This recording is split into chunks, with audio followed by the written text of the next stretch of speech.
Nah, di Tanah Abang apa yang lu lakukan pertama kali untuk mencari uang, bro? Pertama kali banget itu sebulan sih tidur-tiduran aja, bro. Tidur-tiduran. Iya. Ngalai-ngalai masa kampungnya. Ngalai. Gue bilang, Pak Haji, hari Sabtu 20 juta dulu ya, gue bilang gitu. Pak Hajinya ngamuk-ngamuk ke gue. Kalau lu bikin barang, itu pasti sedetail-detail mungkin. Sampai si tukang jahit nggak mau jahitin barang lu karena saking sulitnya. Karena dia orangnya sabar banget ngadepin gue. Kalau nggak ada dia nih, gue bakalan hancur nih.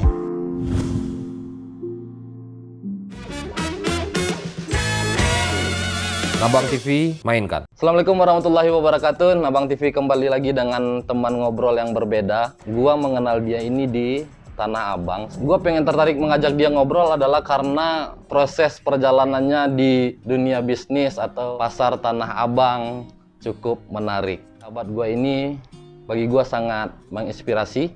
Good looking. Siapa dia? Gua tuh bisa mengenal dia dengan nama Raski Hamdani. Raski Hamdani. Ma bro. Gimana Raski Hamdani? Baik.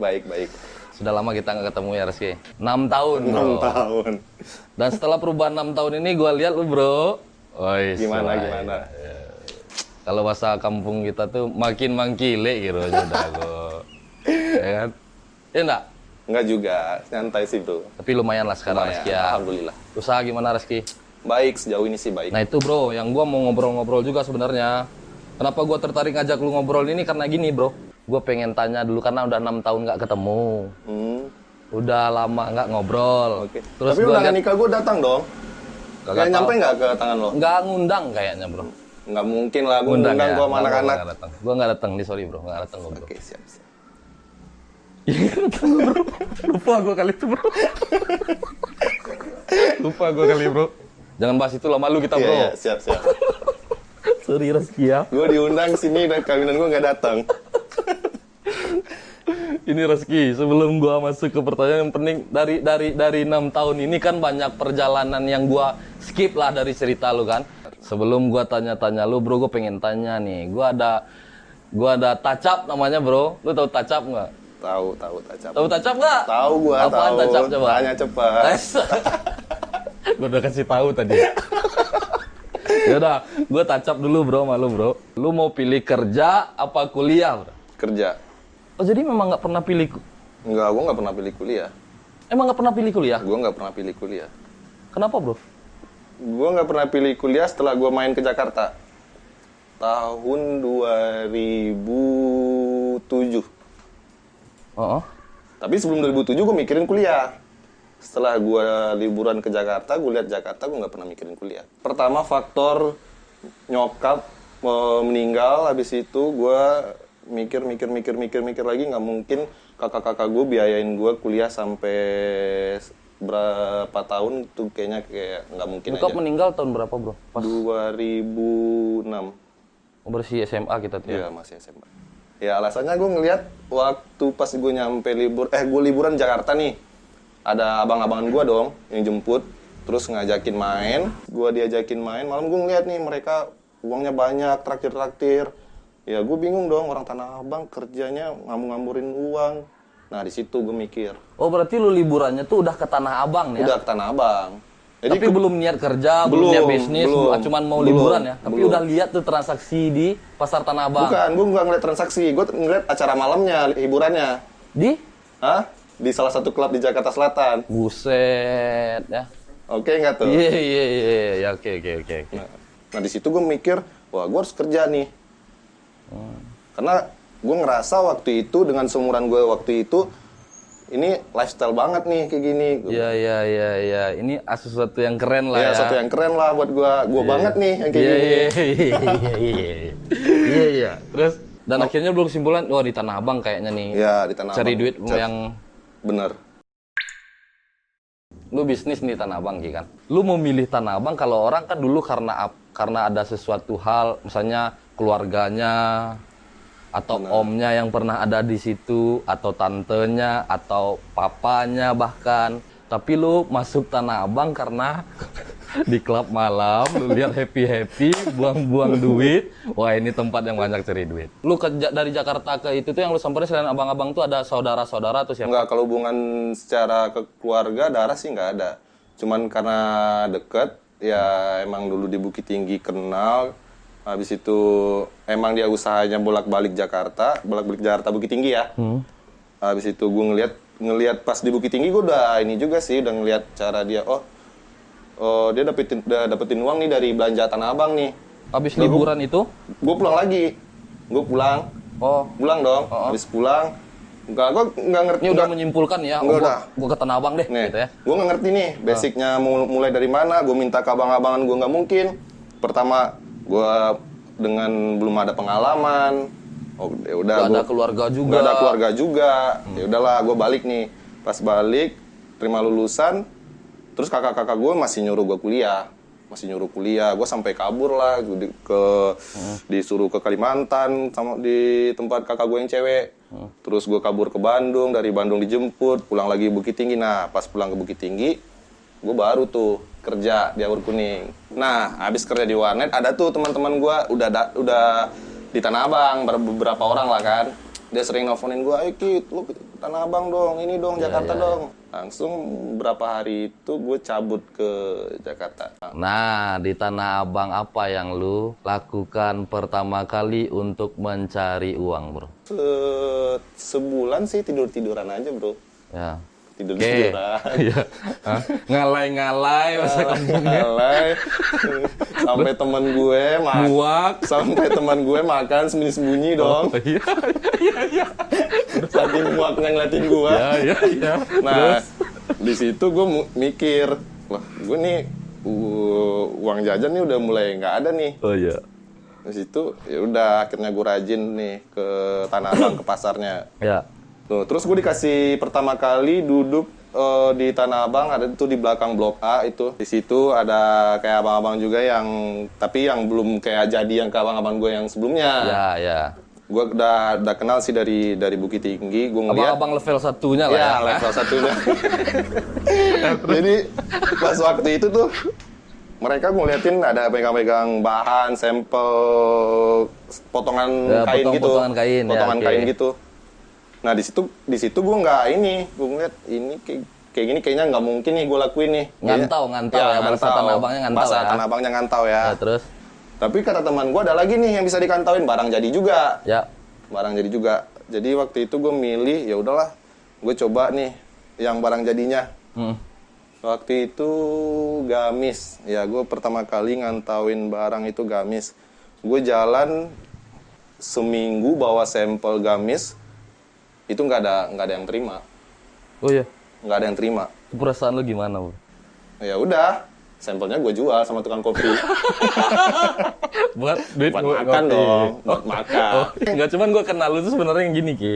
Jadi joki ya. Personal buyer, ke bahasa gaulnya personal buyer. Iya, personal buyer ya. PB. Ya, personal buyer atau orang rata-rata orang mengenalnya tuh orang yang belanjain atau joki lah kalau misalnya abang sebutkan. Bener. Gue kenalnya di situ. Ternyata lu ngantau dulu ya? Ngantau dulu. Gue ngantau kerja toko. Habis itu baru belanjain orang, baru itu. Sebenarnya pekerja profesionalnya ada sih. Namanya sales ya kan. Kalau di Tanah Abang hal-hal yang begitu tuh disebut tukang kantau. Tukang kantau. Iya. Karena kalau sales kan terikat, kalau ini kan enggak. Nah, lu berangkat ke ini nih, Ki? Lu berangkat jadi joki ini gimana ceritanya? Oh, kalau berangkat jadi joki kan habis ngantau inilah segala kepedihannya pasti ada lah kan. Ada. Jadi kalau gua ke joki, gua malah ke kerja toko dulu. Oh, sebelum joki lagi. Gua kerja toko dulu. Buset, prosesnya memang dari bawah ya. Dari bawah banget. Oke, masuk kerja toko terus. Gua kerja toko di Metro itu. Karyawan berarti karyawan. Ya? Nah, di situ pengalaman gua mulai ada. Karir lu kalau ibarat kita gunung nih, Ki. Udah mau nyampe pinggang nih. Ya kan? Dikit lagi lu mau nyampe puncak. Amin. Dengan kantau lu udah bla bla bla bla lalu tadi lu ada sampai pinggang nih sekarang. Amin. Kenapa gua sebut sampai pinggang? Ya lu udah punya toko, lu udah punya barang. Brand lu udah mulai dikenal. Ya kalau gua lihat pun Instagram lu apa, Bro? Gua lupa, Bro. Pamole Fashion Official. Pamole Fashion Official ya. Nah, lihat Instagram lu, barang-barang lu memang lu prepare banget kayaknya. Gua pernah dengar ceritanya nih, Bro, tentang lu ya.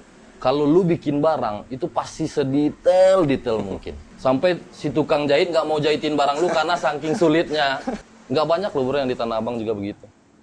Kenapa lu memilihnya yang seperti itu bro? Pertama karena gue emang dipertemukan sama awal karir gue itu sama orang-orang yang bekerja seperti itu juga. Jangankan buat barang yang kayak buat usahanya dia, barang yang sekecil apapun mainannya dia nih, bener-bener dia perhatiin. Bahkan ke kancing-kancing juga dipikirin ya. Ya, makanya gue dari sana gue belajar juga kan. Nah, pas gue belajar dari situ, gue harus kayak gini nih. Kalau gue mau ambil untung gede, gue harus bikin barang yang detail, yang pokoknya yang nggak bisa dikerjain orang banyak lah. Pamole kan, bener ya Ki ya, Pamole namanya ya? Bener. Yang sebelum definisi nama lu cari nama tuh keren loh.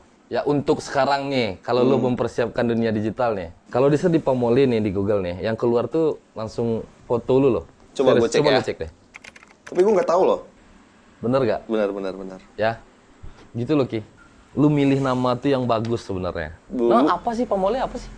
Artinya nih, kalau Pamole artinya kan kalau bahasa Minangnya itu Pamole itu berpacaran. Nah bagi gue Pamole berpacaran, filosofinya gue anggap aja gue nih pacaran nih sama toko gue, jadi biar chemistry-nya dapet, jadi menjiwai lah. Dengan hati dan dengan jiwa jadinya ya, dengan barang ini ya. Bener banget. Dan ternyata nama itu membawa keberuntungan juga untuk era digital sekarang nih bro. Alhamdulillah. Lu kan dari awalnya joki tadi nih, Ya. yang lu ceritain joki. Bisa lu sampai ke situ, itu gimana? Gue berhenti ngejokiin belanjain orang daerah itu, gue langsung belajar produksi. Ada abang-abangan gue buka toko di Metro. Nah, gue bilang sama abang-abangan gue ini, gue bilang, Bang, gue mau bikin barang nih, bisa nggak? Maksudnya dia bilang gitu kan, ya gue bikin barang, gue masukin ke abang nih, bisa nggak? Terus dia bilang, dia ketawa dong karena dia tahu gue yang hobi main, dia yang tahu hobi gue ngegaul di Jakarta kayak gimana, dia ketawa. Terus dia bilang, dia sambil nyengir aja sih, dia bilang ya udah coba aja bikin sampel, dia bilang gitu kan. Gue ngomong belum ada dapat konveksi, itu belum konveksi sendiri, gue itu masih cari CMT kan. Nah di situ gue benar-benar serius, gue cari konveksi dan alhamdulillahnya gue dapat konveksi yang benar-benar butuh orang yang benar-benar bikin barang banyak karena konveksi ini mau tutup, yang jelas konveksi ini udah mau habis lah, mau pulang kampung gitu. Ya. Nah, kebetulan dia orang Padang juga. Tapi dia emang pinter sih bikin polanya waktu itu. Nah, waktu itu gue datang ditemuin dari almarhum juga, abang-abang gue almarhum juga, Dawanda. Gue ceritain masuk ke konveksi ini karena biar gue dipandang, biar gue dianggap nggak diremehin. Gue bilang, kalau gue punya toko di Tanah Abang, tapi yang punya kakak gue. Gue bilang gitu. Gue mau bikin sampel ini, gue bilang gue mau produksi banyak. Gue bilang besok jadi ya, akhirnya jadi tuh. Pas jadi, besoknya gue kasih ke namanya Bang Bilal ya, ke Metro, gue anterin. Bang Bilal lihat oke. Nah gue kaget, Bang Bilal oke, gue mikir Bang Bilalnya bakal ngirim bahan 2 apa 6 roll apa paling banyak ya 12 roll. Nah waktu itu Bang Bilal ngirim bahan itu 68 roll. Ya, dengan totalnya yang lebih berapa tuh? gokilnya lagi, anak jahitnya nggak ada bro. Ya karena lu lobby di awalnya begitu lah ya tadi ya. Ternyata nih konveksi yang tadi sama gue ini nggak punya anak jahit sama sekali. Nah, pas bahan datang, gue duduk kayak gini juga nih bertiga, gue, dia, sama tukang gelar. Ini gimana ceritanya nih? Dia yang punya konveksi ya. Nih, ibaratnya nih kan duit masuk nih, Nih udah dari jelas Bang nih. Bilal udah datang nih bahan 68 roll. Iya. Ya dengan ngecap lu ke Bang Bilal lah kan. Terus Bang Bilal iyain, sampel lu disetujuin. Iya. Terus sampel gue disetujuin. konveksi lu nggak ada. Ternyata konveksi ini ada, mesinnya Cuman ada. mau bangkrut. Mesin ada, meja potong ada, semuanya ada, cuman anak jahitnya nggak ada. Oh anak jahitnya yang Anak ada. jahitnya nggak ada. Terus Ya bingung dong. Sementara dia bilang kalau jemput anak jahit otomatis kalau manggil anak jahit harus ada uang buat datangin anak jahit. Terus Ngongkosin lah. Terus gue bilang kalau buat anak jahit 6 orang apa 7 orang dulu itu butuh biaya berapa? Dia bilang sih 2 jutaan. Terus gue bilang 2 jutaan. Oh. Ya udah, gue kan masih ada uang tuh. Ya udah. ini buat ngongkosin anak jahit. Buat ngongkosin anak jahit ya? nih. Ya udah, datang. Pertama kali datang 2 orang dulu. Pas datang 2 orang, udah seminggu tuh Bang Bilal nanyain. Oh, udah kelar berapa nih Ki barangnya? Kok nggak harusnya store? cepet nih kuantitinya nih kan gitu. Kok nggak store? Dia bilang gitu kan. Nah, gue store. Gue bilang, ya Bang besok Sabtu store. Gue bilang gitu. Senin gue bilang pas hari pasar. Jadi pas store itu datang barang ke tokonya Bang Bilal itu dikit lah, nggak nyampe 100. Tapi yang nganter anak jahit, anak konveksi. Pagi-pagi banget tuh, jam 5:30. Nah, waktu pas datang, jam 7-nya Bang Bilal nelfon. Mana?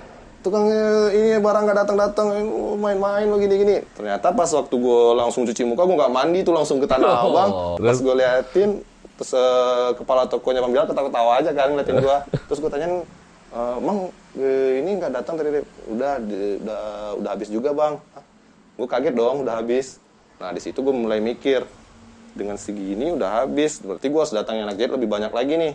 Itu di hari diantar terus dijual langsung habis tuh langsung habis, nggak nyampe sejam. Piece itu. Iya. Nggak nyampe sejam. Berarti lu keren bikin barangnya berarti itu ya. Nah, waktu itu di awal gue masih bikin arahan dari Bang Bilal. Oh, belum murni semua lu ya. Terus gue belum masih bikin coba kayak gini aja dulu nih. Sampelnya coba bawa bikin. Barang habis, gue langsung mikirin anak jahit datang lagi dong. Nah, pas pikir anak jahit datang lagi, abis itu gue udah anak jahit datang. Produksi lancar 1 bulan tuh. 1 bulan produksi lancar, ternyata konveksi ini udah jatuh tempo, kontrakannya udah mau habis. Nah ini lebih menarik lagi nih. Waktu kontrak ini habis kan udah harus cabut tuh dari rumah. Ini orderan udah mulai jalan orderan ya? Udah banyak. Ya, terus? Udah banyak banget, Bang Bilal udah ngirim-ngirim bahan terus. Quantity udah jalan ya? Udah gila-gilaan, pokoknya konveksi ini habis. Nah sementara gue kan dari uang hasil dari poin gue yang dikasih sama Bang Bilal, gue bantuin. Ya, jumlah fee lu ya? Fee yang gue dapet, kayak gue beli mesin jahit, beli gosokan yang baru. Tapi sistemnya waktu itu masih pinjam ya. Gue lebih ke itu, terus gue ke biaya-biaya gue sama biaya gaul gue juga. Iya tetap ya masih ya. Terus.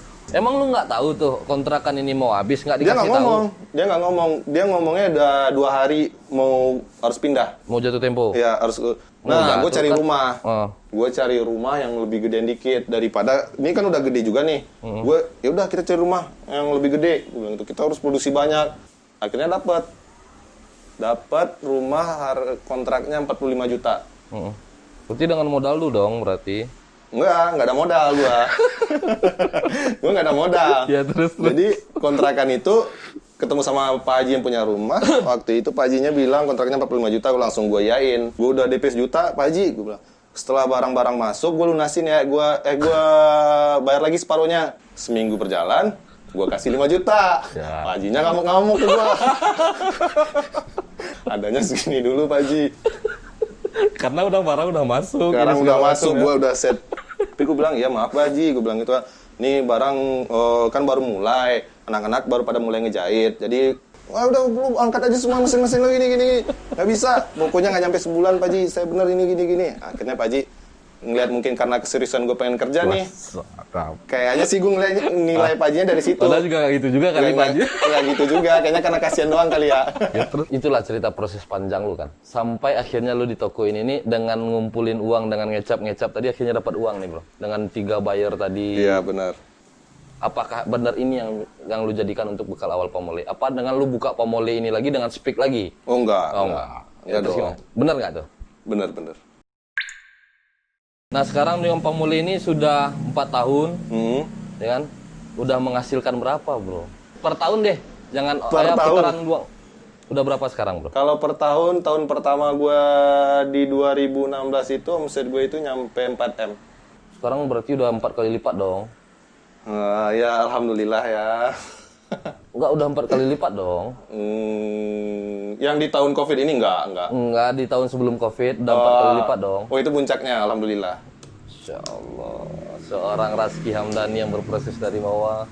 Total karyawan lah kira-kira? Total karyawan sama yang mengerjakan Pomole ini? Ya, konveksi sama di toko, sama ya sekarang itu ada sekitar 26 orang.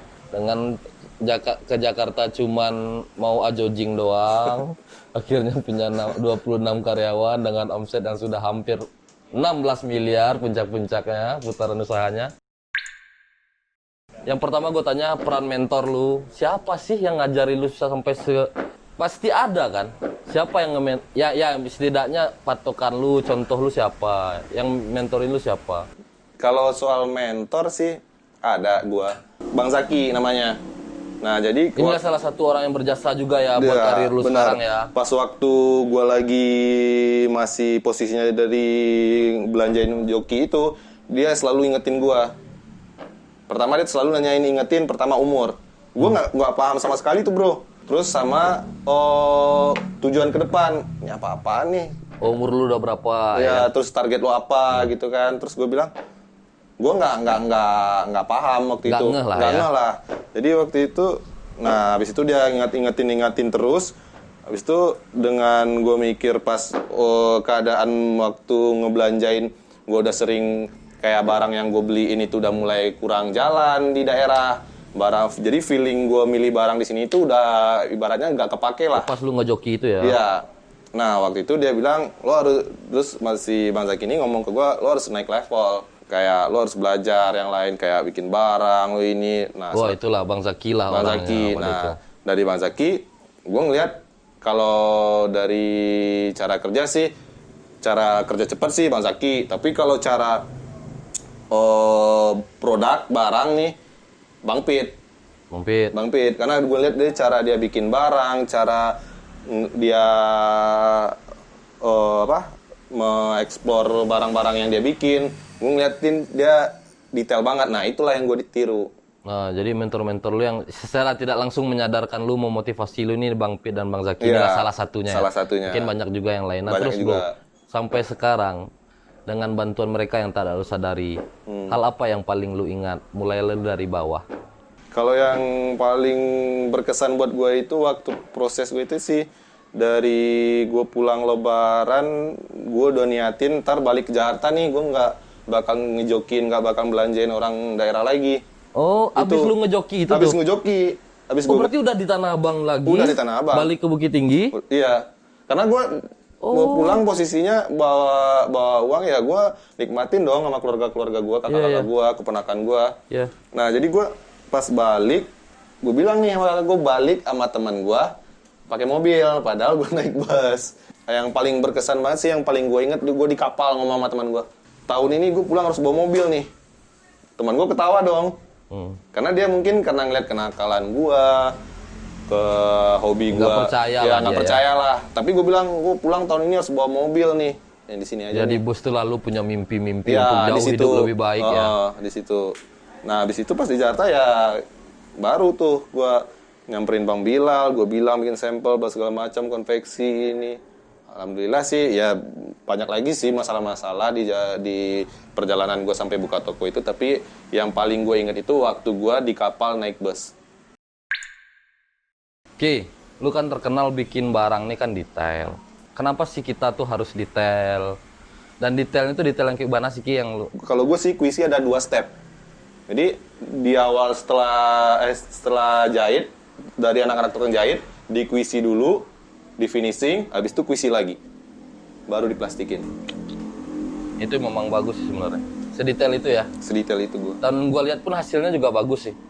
Yang paling bagus tuh modelnya juga. Itu model setahu gua kan istri tercinta. Istri gue. Kenapa bro? Jadi istri biar biaya murah apa gimana? Terus peran istri lu sekarang sejauh mana untuk usaha lu bro?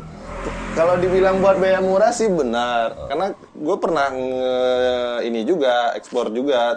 Make foto-foto model yang udah followersnya berapa ini. Gue udah pikirin tuh budget-budgetnya. Wah, ternyata nih kalau gue pakai sistem ini dengan kuantiti barang gue kayak gini, kayaknya lumayan nih gue ngeluarin. Nah, kebetulan alhamdulillah gue punya istri yang lumayan tinggi dan dia hobi depan kamera sedikit bisa lah. Ya udah, gue ajak istri gue buat bantuin gue buat si pamole ini. Dan Selain perannya jadi model bro, lu tuh kan ya kalau latar belakang lu untuk cinta ini sangat naik turun sekali. Nah sekarang apa yang membuat lu tidak akan mengulang masa lalu dengan si istri tercinta ini? Hal apa yang membuat lu ini nih? karena dia orangnya sabar banget ngadepin gue. Pertama nih gue orangnya keras banget. Dan yang kedua nih, gue orangnya nggak suka diatur. Dan yang ketiga, gue orangnya maunya didengar dulu. Sesalah apapun gue harus didengar dulu. Nah, istri gue sabar banget ngadepin gue yang soal itu. Nah, dari situ gue mikir, kalau nggak ada dia nih, gue bakalan hancur nih. Gue pasti bakalan balik nih ke kehidupan gue yang nggak bener. Apalagi dia sering ngingetin gue soal ya kayak ibadah gue. Dia benar-benar kayak mungkin ngerti banget gue yang proses gue dari ngajinya seada-adanya. Dia ngingetin belajar lagi ya. Dia ingetin gue terus. Masya Allah. Salam buat istri lu, bro. Siap, ntar gue sampein. Untuk teman-teman milenial atau teman adik-adik angkatan yang mau lulus, yang merasa bekerja di perusahaan Bonafit lebih baik daripada masuk ke Tanah Abang, pesan lo apa? Pesan gue, kalau lo mau masuk Tanah Abang, ya nggak usah lah. Ntar banyak saingan. Enggak. Serius nih ya. Ini kontennya serius nih ya. Ya, oke. Ya, kalau pesan-pesan buat ini sih gue lebih nyaranin, yang penting lo coba, lo jalanin, lo bakalan tahu tuh serunya gimana, kesulitannya kayak gimana, proses-proses yang penyelesaian masalah-masalah dalam misalkan produksi lo harus ngelakuin apa, lo ambil keputusan apa, itu bakal lo rasain. Nah, di situ sih enaknya. Bro, thank you waktunya untuk ngobrol-ngobrolnya, bro. Thank you ya.